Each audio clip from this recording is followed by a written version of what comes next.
ব্যবসা একদমই চলছে না ভাই। সারাদিন দোকানে বসে মাছি মারা ছাড়া আর কোনো কাজই নেই।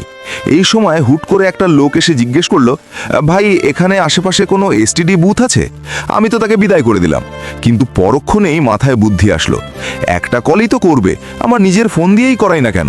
ব্যবসার যা অবস্থা, অন্তত এই বাহানায় 10টা টাকা তো ইনকাম হবে। লোকটাকে ডেকে ফিরিয়ে আনলাম। লোকটাকে বললাম, ভাই এখনকার যুগে আর এসটিডি কোথায় পাবেন, এই নিন আমার ফোন, তবে এক কলে 10 টাকা দিতে হবে। লোকটা রাজি হয়ে গেল, পকেট থেকে 10 টাকা বের করে আমাকে দিল আর ফোনটা নিল। কিন্তু ফোন কানে দিতেই তো আমার কলিজা শুকিয়ে গেল। লোকটা বলছে, তোর ছেলে আমার কবজায় আছে, 50 লাখ টাকা নিয়ে রাত 12টার মধ্যে পুলে আয়, না হলে তোর ছেলেকে মেরে ফেলবো। হায় হায়, এ তো দেখি মহা বিপদ, লোকটা তো কিডন্যাপার।